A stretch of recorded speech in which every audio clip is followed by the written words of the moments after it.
So how was the meditation? So this is how we do meditation. We bring in both the single-pointed meditation as well as analytical meditation. So the first part, where we try to rest our mind on our breath or that whatever object or focus you have chosen, is to develop or cultivate the single-pointed meditation. And following that is analytical meditation. So we bring in reasons, and then we try to arrive at a conclusion and kind of develop a conviction. And then we remain in that sensation or that feeling or that conviction. As it wears off, you again do your contemplation, analysis, and then again try to bring that conviction. So the whole point is to get a very strong conviction. So at the moment, those who have listened to Dharma, those who have read books, we all have kind of a superficial or surface-based understanding, very intellectual understanding that, human rebirth is precious. We can achieve so many things, but we lack conviction. What are the indications that there is no conviction is that we have no hesitation in wasting that opportunity, to fritter away that opportunity. If you are given an opportunity to do something meaningful, a Dharma practice that can benefit not only this life, but also in the future life, and then we were given another option just to indulge in some kind of a fun or joy, many of us would choose the later.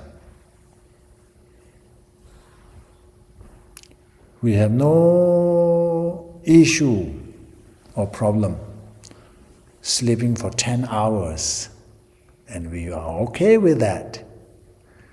And then we spend another, 6-7 hours doing other things, worldly things. We hardly spend much time on doing actual Dharma practice. So that suggests that we don't really see the value of this precious human rebirth. As we have contemplated, imagine if we were born as animals. I think we all have seen on the documentary, this documentary. It's really, really scary. One time, I asked young people, teenagers, what would you like to be born?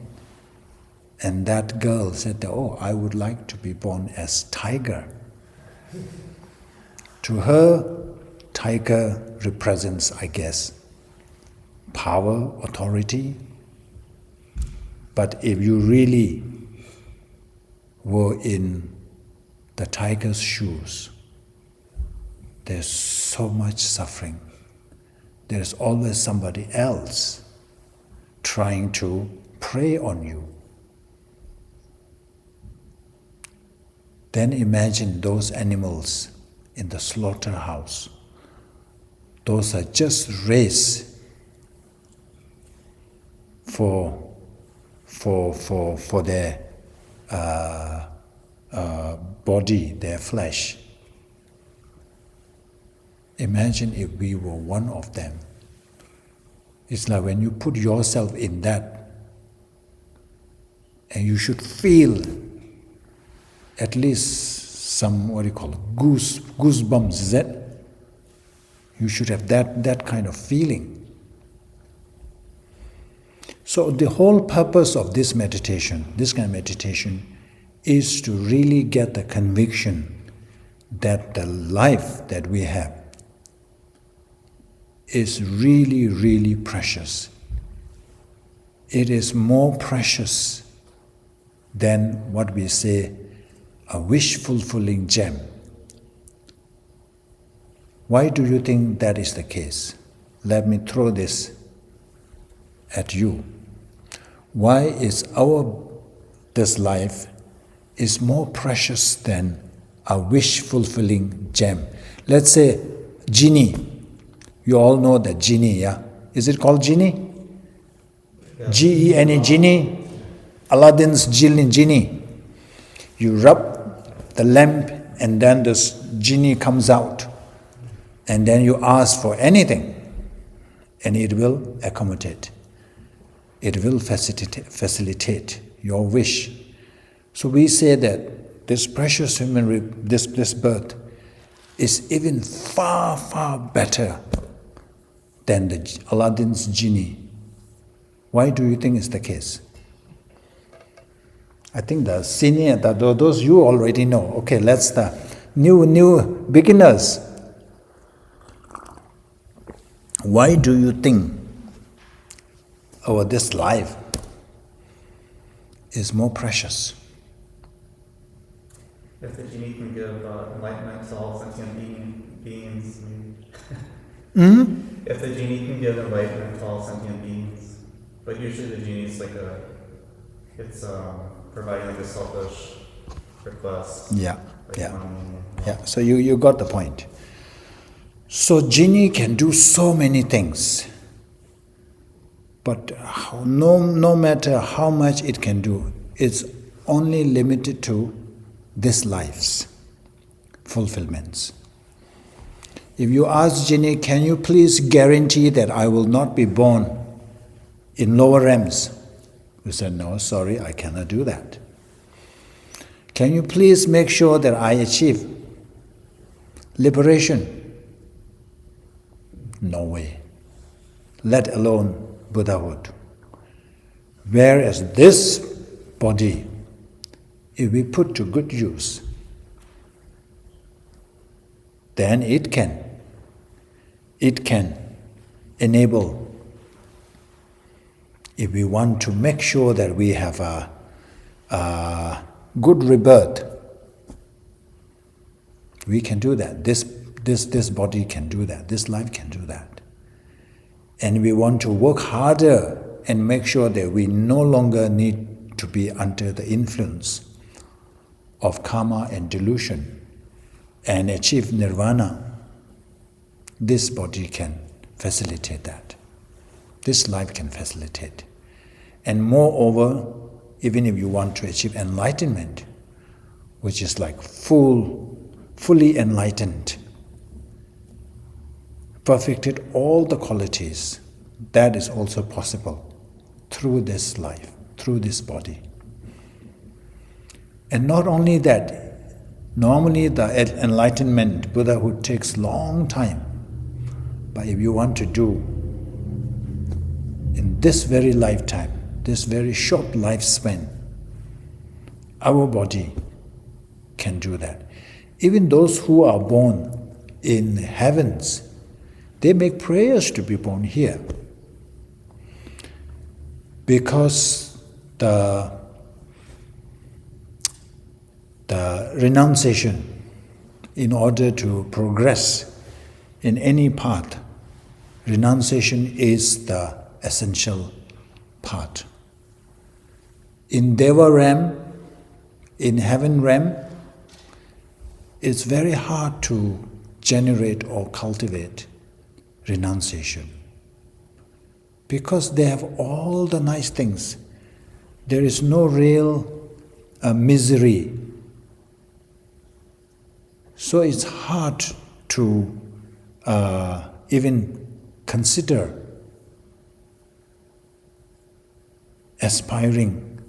generating aspiration to liberation, because they don't experience any pain and suffering.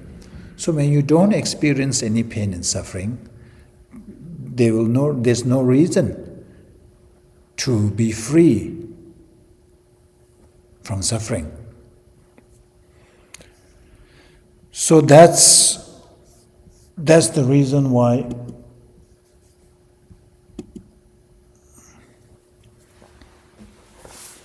these meditations. So if you just focus on single-pointed meditation, then of course you may be able to develop a very powerful, a very strong concentration. But you don't develop the conviction. So all these convictions must come from analytical meditation. That's why all these two are important. You cannot do without the other. So where were we?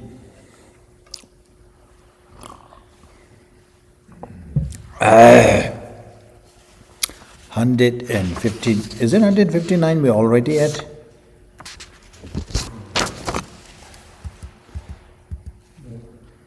Therefore, just as I have to come home.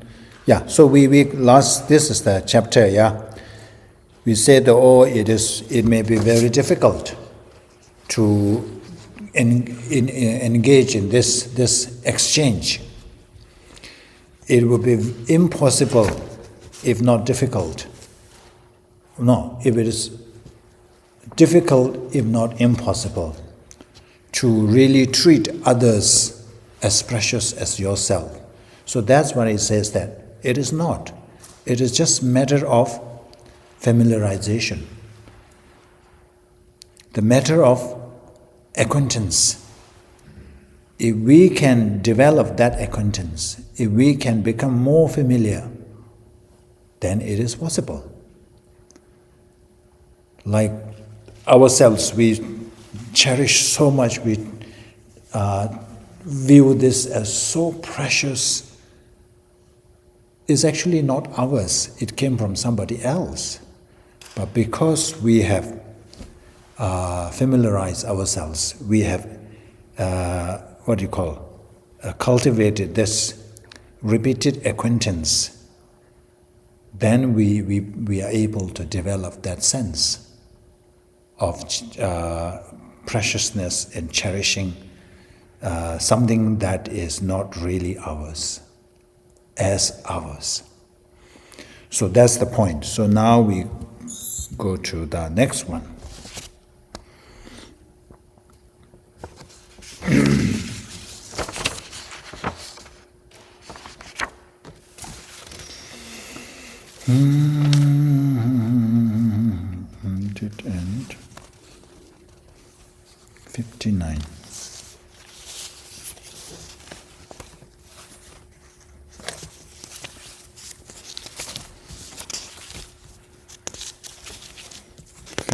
And 59.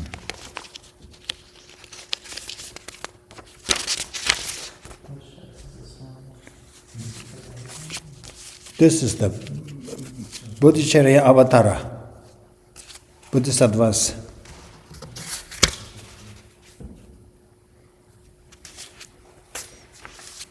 Can I crack a joke? At your expense? So there was this famous Indian story called Ramayana. So they call it Ramayana. So it is about this Hindu's god Ram, and then his brother Lakshman, and then the wife called Sita.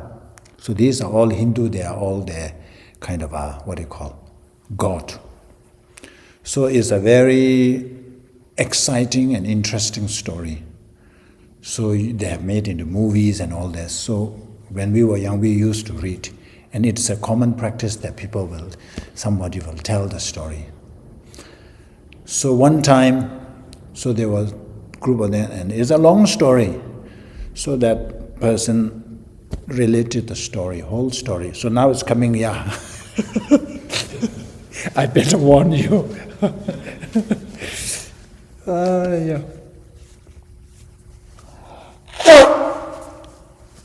So this guy spent, hours telling the story.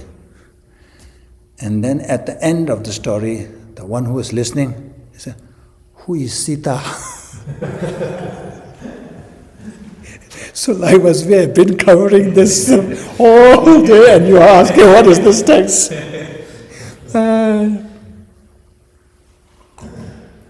But I warn you, yeah?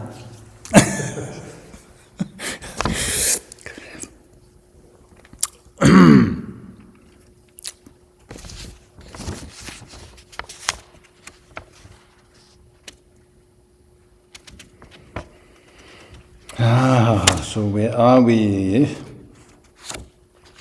So until now we talk about cultivating mental attitude towards treasuring others, towards cherishing others. Remember, we even use the means to exchange ourselves with others, and then try with all this envy, competitive attitude, and then even pride. So when this arises, then we just put ourselves in their shoes and how we feel. So now, actual application. So this is application. So how we should go about, now that we have we have kind of trained ourselves in that mental attitude, adopting that particular mental attitude. So now how should we go about?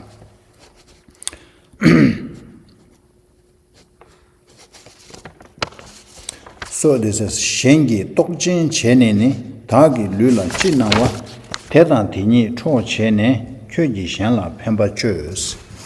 Having thoroughly examined myself to see whether I am really working for others or not, I shall steal whatever appears on my body and use it for the benefit of others.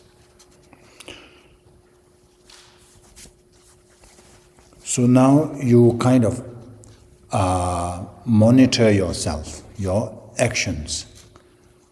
So now with that, you have gone through the training, the mental training.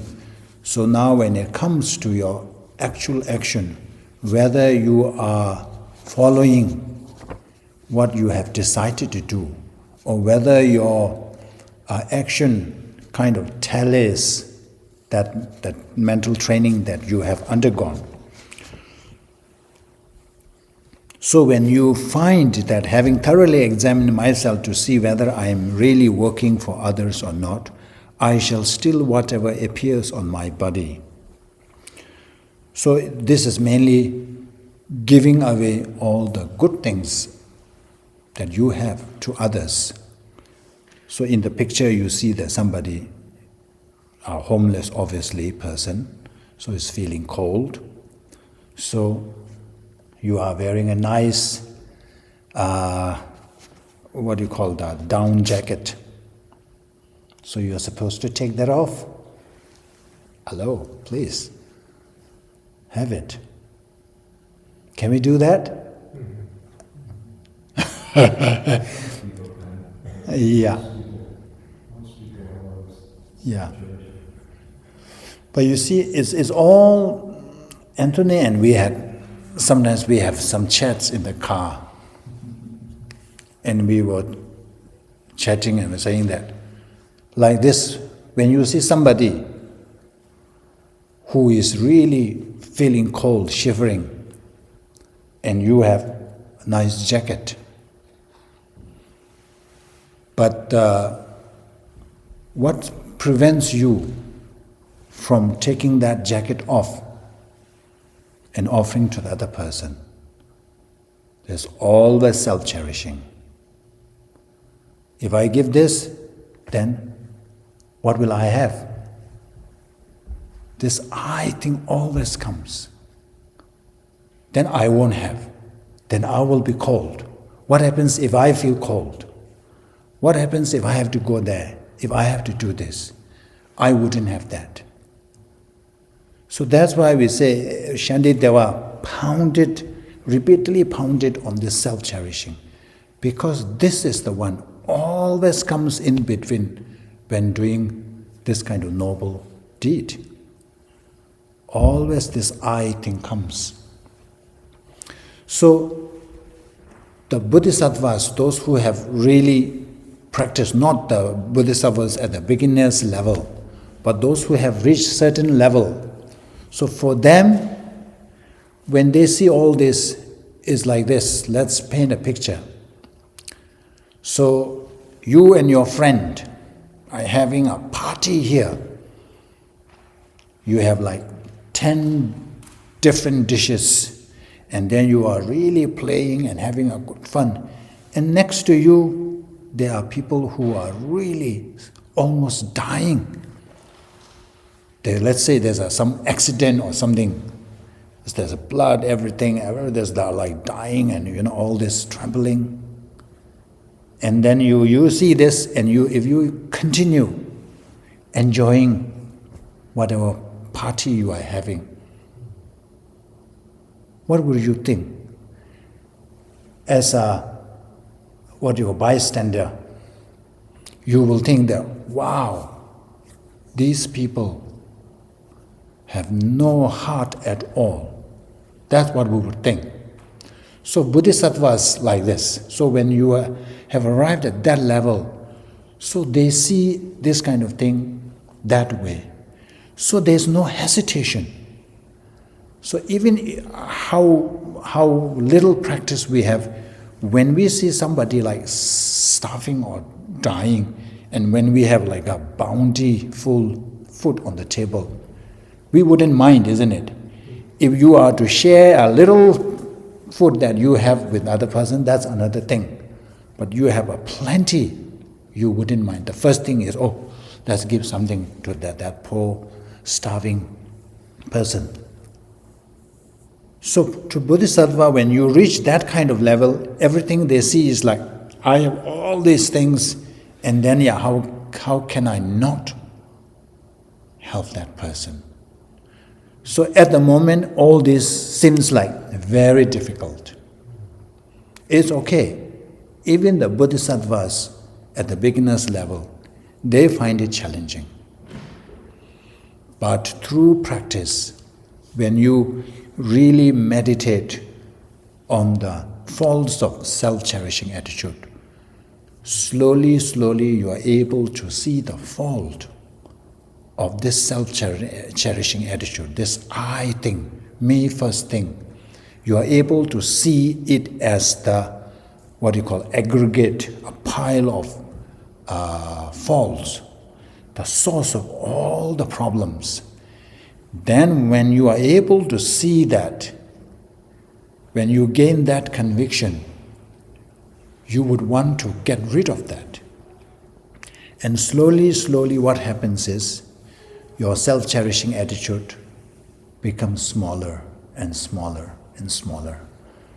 And then it will be kind of overtaken by other cherishing for others' attitude.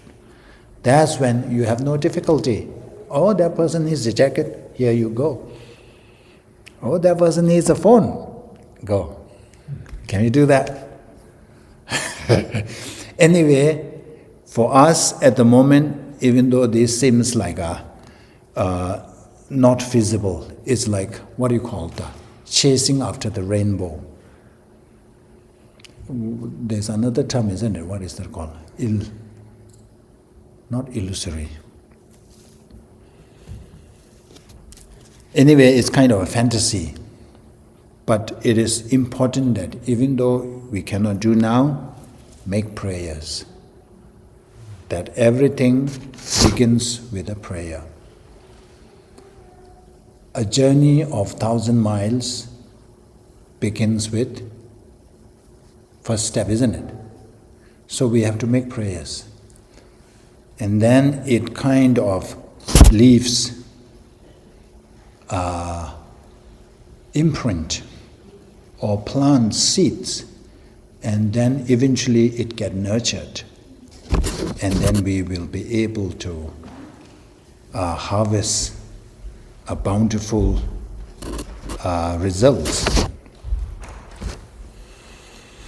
So in here, when it says, I shall still whatever appears on my body. So whenever you feel that, oh, it is, I need this, I have this, I need this thing, everything when you feel that it is for yourself, just to appease your self-cherishing attitude, then you should recognize that.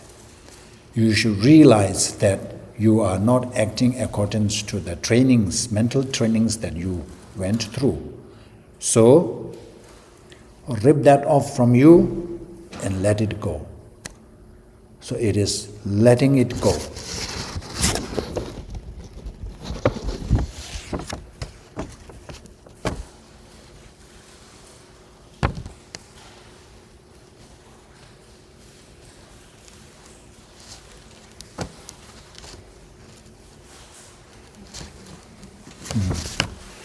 So that's why the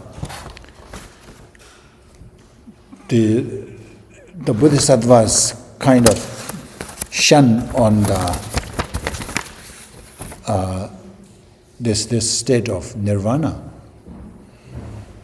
because it's like you can see the sentient beings suffering so much, and you decide, I'm going to remain in this blissful state, isn't it? So you can see all this, but no, I'm not, I don't care. Let me just enjoy and remain in this blissful state. So that's nirvana. So to Bodhisattva is like, how could you do that? So even though nirvana, those who achieve arhathood or nirvana, they worked hard. They put a lot of effort, but to Bodhisattva, is like this. So that's why it's self-cherishing attitude. So the arhats and all that, remember we are talking about arhats has achieved that liberation, but then how should we interpret Shantideva's this stanza saying that when you have this self-cherishing attitude, the outcome is always suffering and unsatisfactory. But we see that arhats, their outcome is quite nice, isn't it? So how should we interpret Shantideva's one? Remember I posed that question? So it's basically Shantideva saying that these arhats, they have cultivated or generated renunciation. So they have seen the faults of worldly pleasures, sensual pleasures. So Shantideva is talking about worldly pleasures. So if your self-centeredness is all about achieving those worldly pleasures, the happiness in this world, then the outcome will be all disastrous or dissatisfactory. Whereas arhats, they have seen the faults of the worldly pleasures, and they renounce that, and that's when they achieve that one. So we can interpret that way.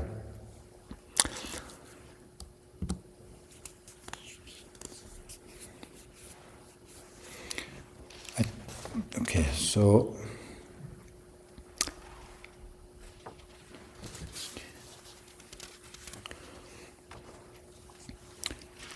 Taki sheni mikila tato sheni mawatang tani penje shen minshe tala chato chimiches.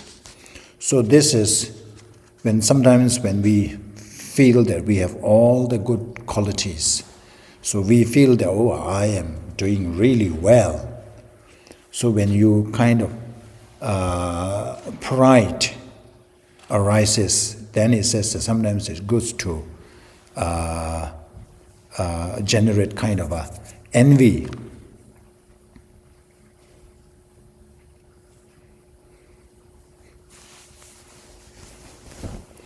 So now you look at the other situation and your own situation and comparing. I'm happy, but others are sad. I am high. So in terms of status and everything, you are high, though others are low. I benefit myself, but not others.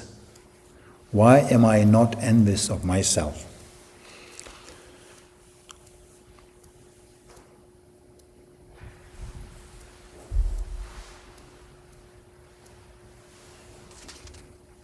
So when you see that, so it is not appropriate to really feel that way. So therefore I should give away all the good things to others. So these are all training us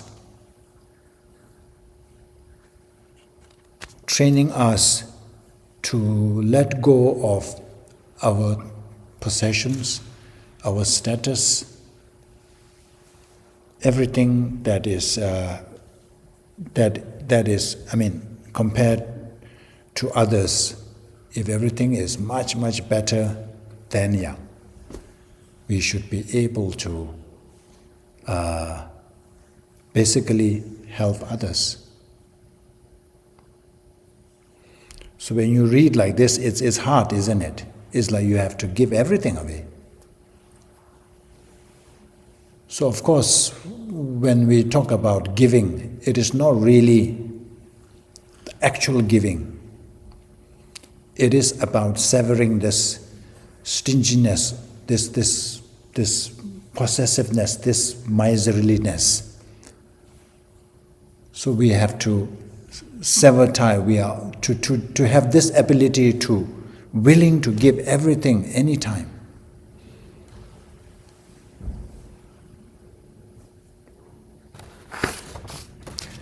Why am I not envious of myself? So when such things arises, you use this. These are all like you are talking to yourself in a soft way, in a gentle way, reminding yourself that, why am I not doing enough? I have this and this and this and this. And look at them. They don't have this, they lack this, they learn this. Why am I not doing this? I should be doing this. So this is kind of telling yourself, gentle reminder that since I have exchanged myself in terms of cherishing others, I have embarked on cherishing others. So now when I see all this, that why am I not helping them? Why am I not doing more? Okay, so let's have, it's 11, let's have break. Okay, here we go.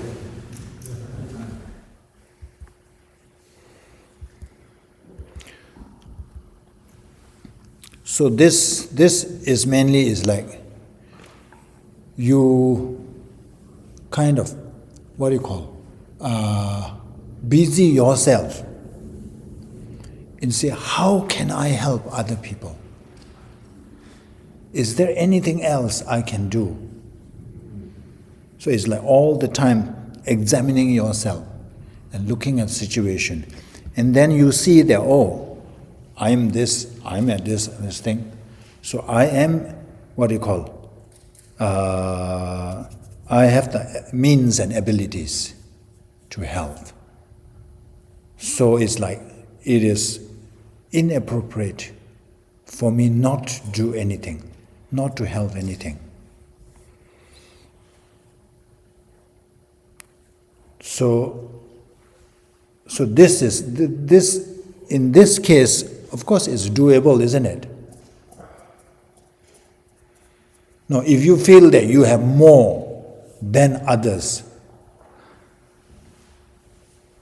that's we normally do, isn't it? So you will see, okay, I keep this for myself. And then there's any balance, okay, that can go there, isn't it? I keep few 100,000 here, and then I will see how much I left. So in this kind of situation, it's okay. But actual practice is like, you give everything. So here you look at your condition, oh, I'm like this, they are in that situation. In terms of wealth, in terms of status, in terms of whatever it is. So you have the ability to benefit others. So when you have the ability to benefit others, and still if you don't do anything, that's not appropriate. That is not accordance with what you have kind of, embarked on. So remember this line, whenever you see somebody who needs help. So you say, oh, where am I? Oh, okay. Do I have the abilities? Do I have the means? So, as we said, all this is acquaintance. The more you do, it becomes easier. And then it will become like a practice. It's easy, it will come by easily. So if you never do, then of course, it will never become easier. And today you are offering meal today, and then we can look forward for more. I'm just kidding. Thank you very much. Thank you. Thank you for the offer. That's inspiring to me to bring something.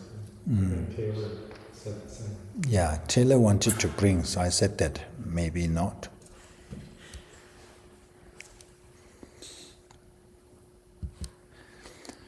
Okay, now Tani Teda Te Gite Shingi Tunye Talanjur Regandini Chichi Tage Kyonla Tabar Chas. So this is a giving and taking practice. Remember, we many of you are familiar with this. Tonglen, we call it Tonglen.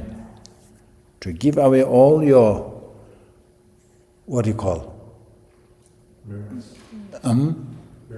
merits or good or no, merit is one thing, but actually what you can, merit is not tangible, isn't it? It's something there, you can just visualize. But also you have to really, when it comes to actual giving, you have to engage in that. It's not just giving merit is not enough. So I must separate myself from happiness and take upon myself the suffering of others. So some people, just reading this is like, that's not for me. Who wants to separate yourself from happiness? Everybody is like, happiness, come, isn't it? Who says happiness, go, isn't it? But here is saying that when it comes to benefiting others, sometimes you need to sacrifice your happiness. So you should be willing to do that with joy. Remember, you say, we need a volunteer for Sunday. Some charity is happening. Can you please come to help? So if such email or request comes, what is the first thing goes into our mind? When? Wow, that's good. It's like, what's on my agenda? What I have to do? Is there anything that I need to do for myself, isn't it? I have this thing to do, I have this thing to do, this they don't. Only then I can think about it, isn't it? So this is what it's saying, that when it comes to this, you have to be able to give away, let go of your things, and prioritize other people's welfare or helping others has to come in the forefront. And take upon myself the suffering of others. Why am I doing this now? In this way, I should examine myself for faults.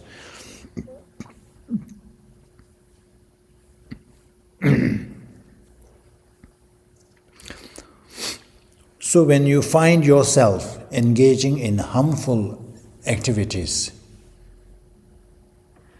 like harming others, inflicting harms to others, then you kind of scold yourself. So this is in a gentle kind of a way. Why am I doing this?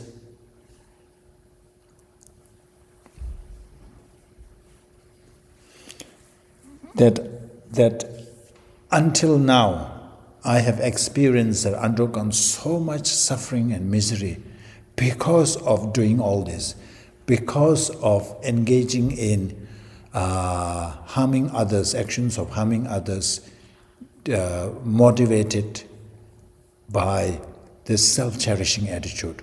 Why am I still doing this when I know well that this brings me more suffering and more misery? So all this is to tell yourself, when you are about to do something that is harmful to others, then you remind yourself, I should be ashamed of this. I should know better. We say this all the time, isn't it? But our is always hindsight, isn't it? It's like, when everything happens, I should have known that. But he's saying that when such thought arises, you have to kind of give a gentle reminder to ourselves that, why am I doing this? Haven't I suffered enough? So this will result into another kind of episode of sufferings. So why am I knowingly engaging in this? So in this way, I should examine myself for faults.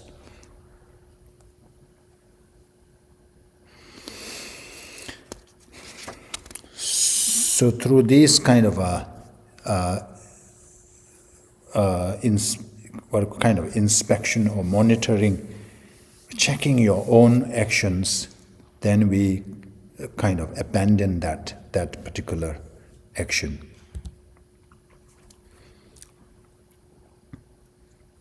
Shengi nyeba cheba yang rangi gyondu gyuru chö la, tagi nyeba chung che yang kiwu mangla rabdu shok. Although others may do something wrong, I should transform it into a fault of my own. My own.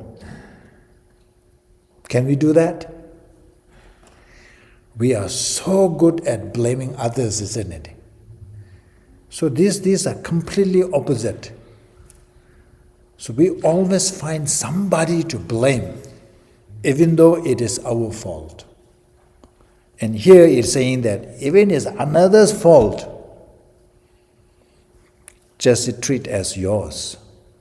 So this is actually transforming adversary, is it? What adversary is enemy, isn't it? The problems is bad adversary. No, is enemy. And then there's another similar word. Adversity. Adversity. So this is transforming adversity. So I should transform it into a fault of my own. But do you really, what do you think? Is it really your fault? Let's say somebody caused you harm. Because of somebody's cheating, you lost, let's say, lots of money. So is that your fault or is that the person's fault? Is there a basis? If you realize selflessness, then there's no self, there's no them, me, and I'm just part of it. So I'm part of that loss. So I cause it. I'm part of the cause. Okay. But do you think that there's a basis for this? That I should transform into a fault of my own. Remember we covered the patience chapter. We talked about this. So why we are experiencing this loss We always say our karma.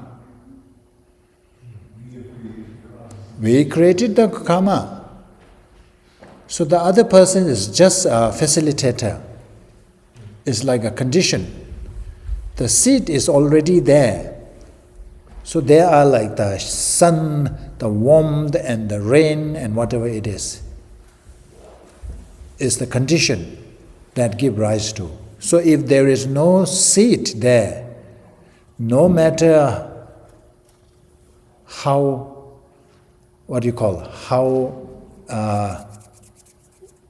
skilled a person is to rob you, they wouldn't. So in that sense, it's true. And remember in the Shanti, there was one at the patients, they say, instead of getting angry at these people, we should be feeling sorry for them. Because of you, you have made that person do this. Now he has committed a karma. And in the future, that person has to experience the result. It's all because of you. So there is a basis for that. So we don't see that. We only see in this life. So, I didn't do anything. But we have done so many wrong things in the past, in our previous lives. So you see, it's very,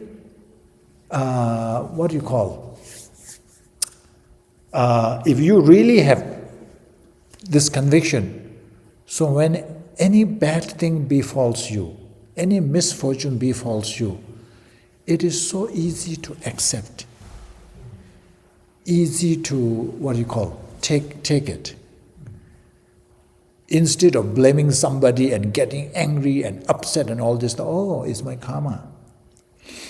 I must have created this, I must have done this in the past to somebody else.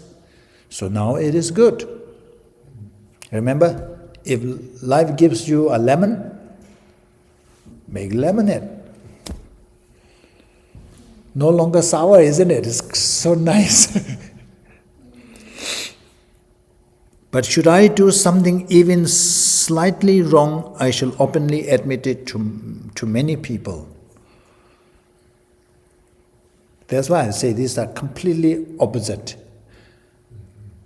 of what we normally do. That's why Buddha, when he achieved enlightenment, he didn't teach. For 49 days? He didn't teach. Because he realized that what he has realized is really radical. And it is completely opposite of people's belief. So if he is to go and teach that, hey, what you believe is completely wrong, you should do this, it's like people are like, that's why he didn't teach. And then after requests made by the king of the gods, Brahma and all that, so Buddha started teaching. And what was this? There's something else I wanted to say there. My thought of chain.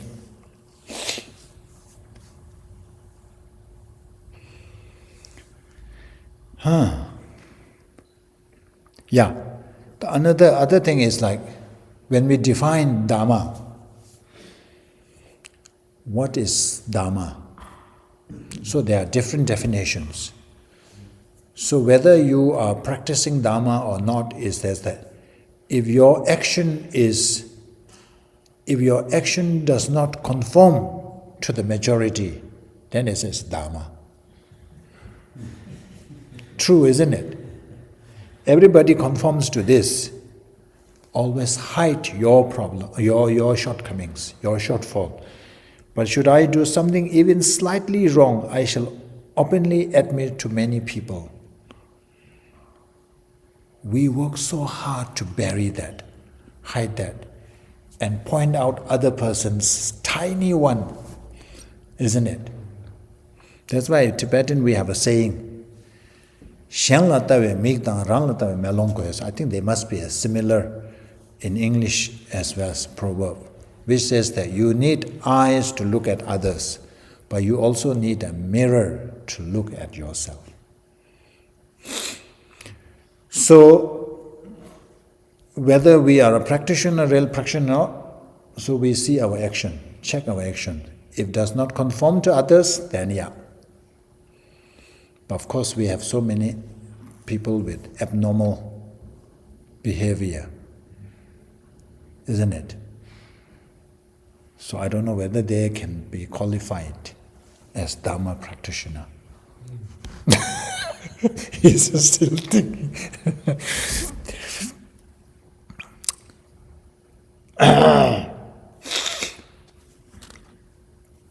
So he said, let alone our big mistakes, big wrongs, but even the slight one, I will openly admit. I will openly admit, and then I will apologize. So this is, once you have generated bodhicitta mind, then what you are, bodhisattvas are supposed to do. Another break?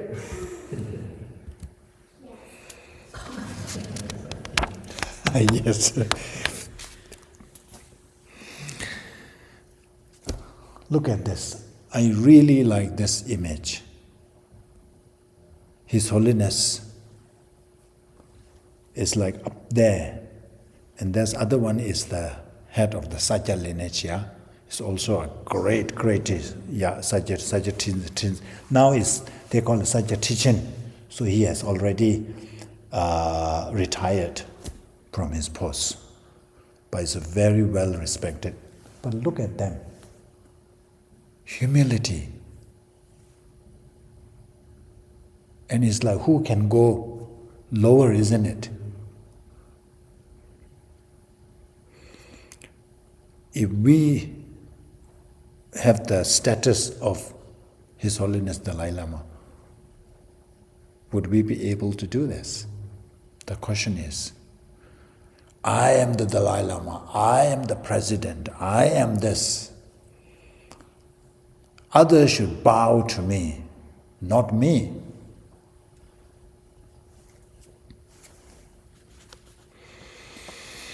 Tani tengi tamatar tuanam kunla kuwaragi, dini kyunjin rang shengi tawal hao jube, rangi tawal sijinun ale. By further describing the renown of others, so this is continuation from the earlier one, I should make it outshine my own. Said when it comes to dealing with other people, first he said that I will make my slightest mistakes known to others. And if there is any mistakes, I will admit and apologize. But when it comes to other people's fame, by further describing the renown of others, not only I will admit mine, but I will bring to light others' qualities. I should make it outshine my own. So what is our tendency? Somebody tells you a story, yeah, they say, oh, I did this, oh, that's nothing, I did this and this. But here is saying that even when somebody says that, oh, you are great and all this, no, it's nothing, that the other person is even greater. So the other person is great. So you always bring out others' qualities. You kind of downplay your own praise and fame. So that's why I said that our action has to be really deviant from the majority. So who can do that?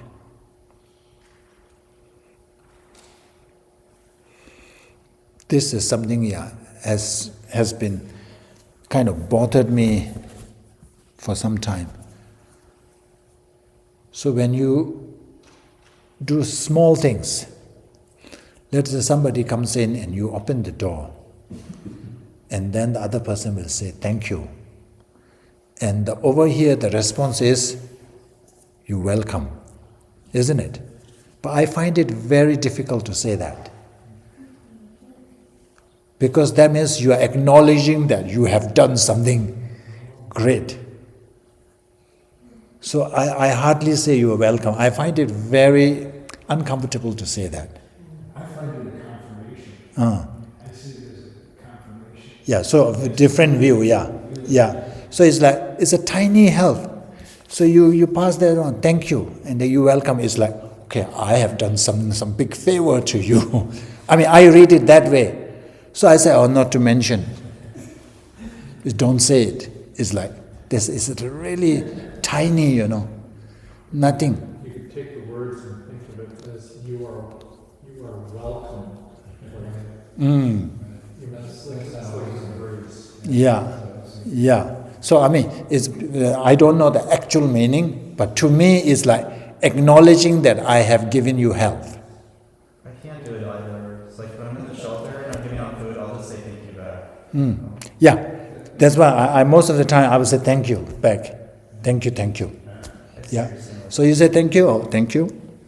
So you say, oh, you are welcome. It's like, wow, I have rendered such a great help. So now I'm acknowledging that.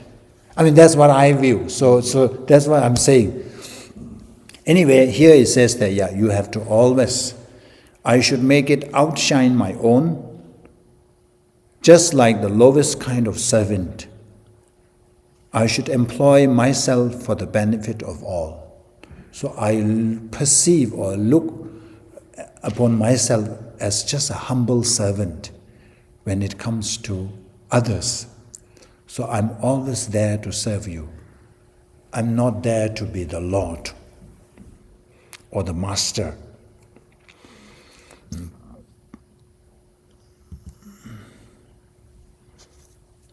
I should not praise my naturally fall-written self.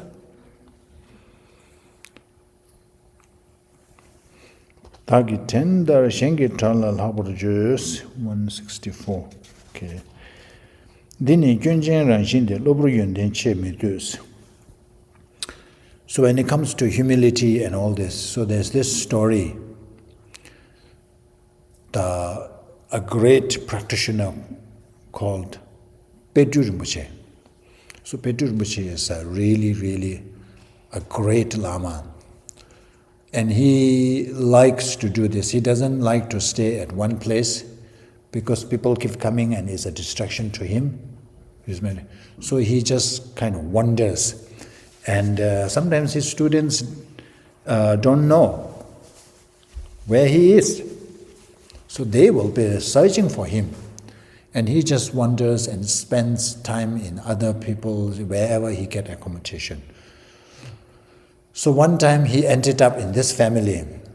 Of course, he doesn't tell them that he is this renowned great Tsapetu Rinpoche.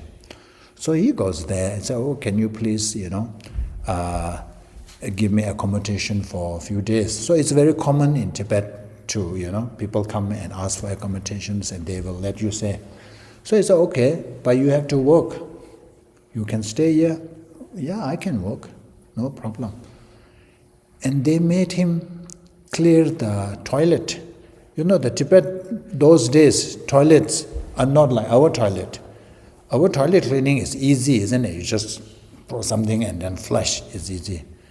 It's really digging. Because it's just a dump there, we're just there, and then you go from there, and then you clear. And he has been doing that. Never once he told them that. He revealed who he is. And then in the meantime, his students have been looking high and low for their teacher. And then finally, they knew that he is living in this village. And then they found out, and then the family was so humiliated, so embarrassed for this great Lama made to clean their toilet. So this shows that, you say, hey, how dare you ask me to do, I am the Petu, never said. And then one time Domdamba is Atisha's student, main student. So Domdamba was invited by another monastery to give a teaching. So those Tibetans, Drumdamba was very simple. He lives a very simple life. He dressed very simple. So he journeyed to that place. And then on the way, he met another, we call that tantric practitioner, who have those long hair and this nakpa, we call it. And he is a kind of a handsome looking, whereas the Drumdamba was very simple, humble. And he didn't see much in him, and he thought, must be one of those, those I don't know, the homeless dwellers or whatever it is. He said, okay, you come with me, and you may get something to, you may get something. And then they came to a slope to climb kind of a hill. So he said, okay, you carry my shoes. And asked Drumdamba to carry shoes. Drumdamba said, okay, sure, and carried. And then they climbed up the hill there, and then there's a monastery there. And monastery, all they are in line, welcoming, waiting to welcome. And then he said, oh, who are these monks welcoming? Definitely not me, definitely not this. And then he realized that it was him, Drumdamba. So you see, there's great beings. They will always hide their qualities. And Rinpoche, the previous Rinpoche is one of the teachers of His Holiness, So the present Rinpoche is a young man, So his predecessor. So when he was at Gyudu monastery there, so he was appointed as the kind of what you call the assistant abbot, who will later ascend to the abbot's throne. So while attending this particular puja, so there is inner offering, blessing of the inner offering. So even in the puja itself, it says that the fire burns and then the ingredients boils. So this is how you bless. You have to read the text, the prayer lines. And Rinpoche's this visualization and his realization is so developed that the actual skull started to bubble. Very quickly, Rinpoche is wearing that cloak, so very quickly hid under it. They hide. If I were there, I'll say, look at my power. It's boiling. You see, the great beings, they don't do that. They always hide. We, even a small quality, let the whole world know. Whereas great beings, they always downplay their qualities. That's why many lamas, they say that, I don't know anything. But when I say that, it's true, I'm not trying to be humble or anything. It's just that. And I think I shared this story. We have a center in Atlanta. So one of my friend Rinpoche is a senior Rinpoche, such a great lama. So he was one time invited to teach there. So Rinpoche always starts his teaching by saying that, I don't know anything, I know very little, but he will deliver really good lecture. But he always downplays his ability, his knowledge. And the hosts, they have to talk to Rinpoche. Rinpoche, in the West, you shouldn't say this. People will really believe that you don't know. Because the culture is that you have to say, I know. That's why it was sometimes a cultural kind of a shock where is that when you ask something, everybody is like, they must say something. Because if you try not to hide this thing, is like I don't know, it's something to do with the self-esteem or whatever it is. Yeah, because culture has this, the society pressure is that you must show, you must pretend that you know. I think science, when science and religion or faith come together, I noticed that there's an emphasis on, I don't want to believe this, I want to know this, kind of attitude. Yeah. It's Western, it's more Western. Yeah, I mean, if you are to know that, it's okay. It's good to know. But it's like to show that I know.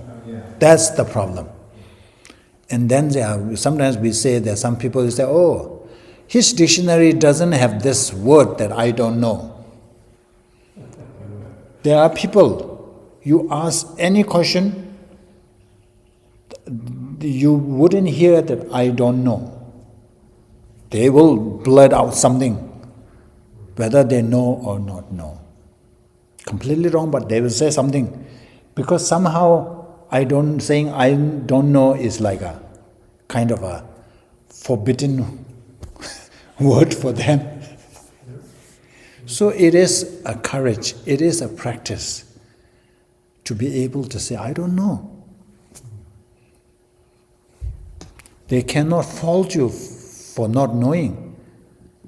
We are still sentient beings, isn't it? Ordinary beings. So you have the right to say that I don't know. If you are a Buddha and then you say I don't know, then it's like, how come? I think it would benefit our culture if we did acknowledge that we don't know. Because I think there's, especially in North America, a lot of arrogance. Yeah, people have difficulty saying I don't know. That's a problem. Okay. So I should not praise my naturally fall-written self. The reason why you shouldn't praise yourself, he says, naturally fall-written. There's always fault. You are not impeccable. For some temporary good quality, you may have some temporary good qualities, but generally, by naturally, you are fall-written. I shall never let even a few people know of any good qualities I may possess. That's the hardest thing for us to do, isn't it?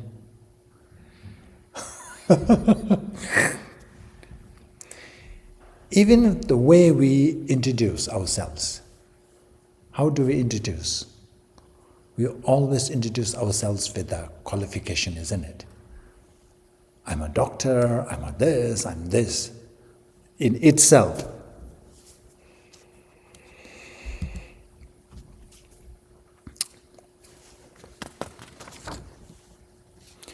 Dorna tagi töngi chir kyoji shenla nö che kang nö de simchen töngi chir tanyi la ne pabar kis.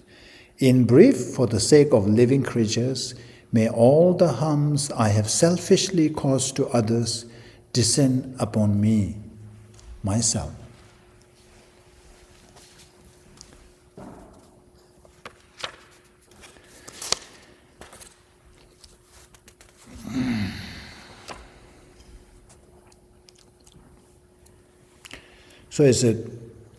So we have, from the countless lifetimes, because of this self-cherishing attitude, we have engaged in activities that can cause so much harm to others.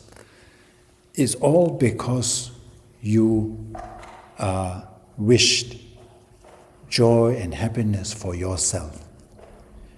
You didn't care about what would happen to others. So this is all coming from self-cherishing attitude. So now, whatever harm and suffering I may have caused to others, we all experience on me. So we do all kinds of things, isn't it? For our selfish reason. For example, milk. I know how we get milk. So I lived in farm. So when time comes to milk, they will bring the calf just to start the one, let them just drink a little bit. Once it's ready, pull the calf away and then empty. Okay? And then when it's empty, there's no more coming, let the calf. So this is in the farms, the normal farms. But in the commercial farming, it's completely different. It's even worse. And then, who drinks kopi luwak? Are you familiar with kopi luwak? Kopi luwak. This is special coffee. It's called kopi luwak. Or it's a very expensive coffee. So this particular animal is called Asian palm civet, is it? It's like a rat, yeah. So they made this animal, the white animal, consumes the berries and then it excretes. And that they made into coffee. And supposed to be very good coffee. Kopi luwak.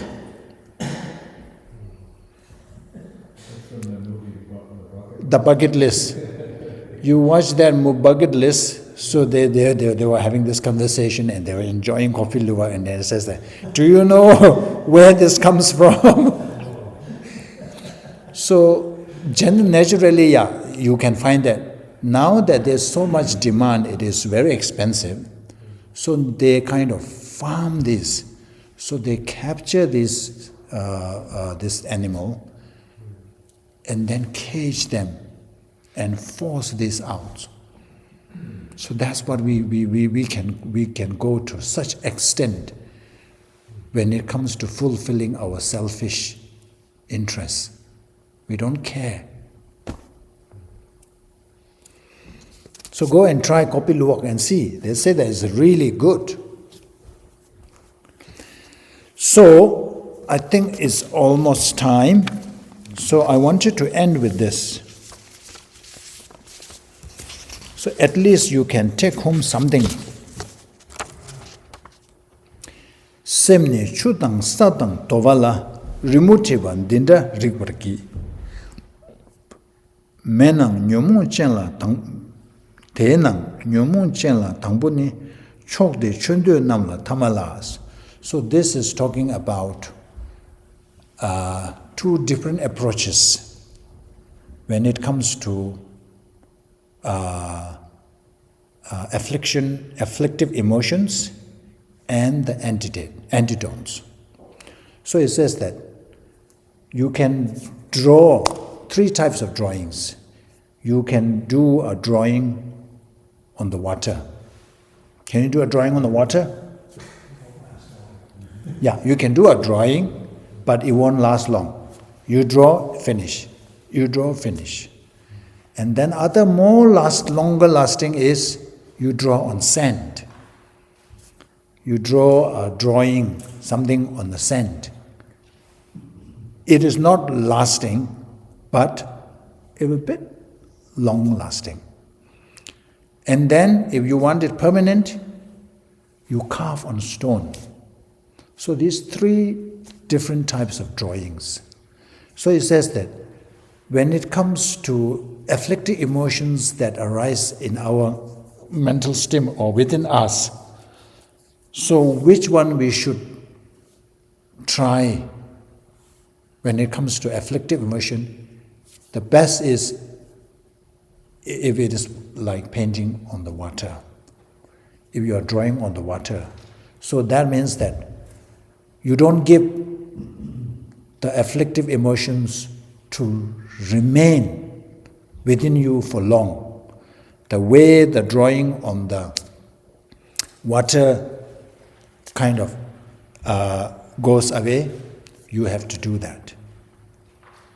The moment any afflictive emotions arises, let's say anger, jealousy, greed, whatnot, arises, very quickly try to apply the antidote so that it doesn't last long. If you cannot do the way, the drawing on the water, then at least try to do drawing on the sand. Of course, it remains there for a while, but eventually you are able to erase it. It goes away. But never ever do the way you carve a drawing or image on a stone. It will remain forever. But on the other hand, when it comes to applying the antidote, generating the counter application, do the opposite. Just applying the way you draw on the water, no effect. Just for a short one. It won't produce significant, lasting effect. Of course, it's far better to at least do the way you paint on sand. But when it comes to, if you want to see a real effect, then you have to use the analogy, the way you carve image on a stone. So your antidote, any countering application must be permanent, so that it is always there to fight. So we have talked about all this up there, praising our own and all this, and then all this checking ourselves, whether we are acting according to the trainings that we went through. All this, whatever the antidote is, try to have it there. First of all, strong, powerful, and then that lasts long. Not just instant application. At the moment, that's what we do. Sometimes we get, let's do meditation. That's it. Gone. That's like drawing on the water. Little bit, finish. Little bit, finish. And sometimes you become more kind of enthusiastic, and you do for 1 week. That's like drawing on the sand. After 1 week, finish, I'm done. So you don't get anywhere. So it has to be consistent, repeatedly, and all the time. Then we can see some results. That's for today's takeaway. Okay? Thank you.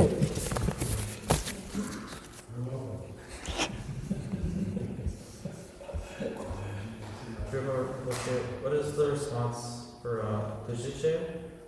What is it to that? Is there a Tibetan response? Tujiche. Yeah, we don't acknowledge any of that. I think it's a state. I'll say like Tujiche. Yeah, maybe say, not to mention. And many will say, please don't say that. Because it's not a big deal. Just passing you that cushion is not a big deal. Oh, you are welcome.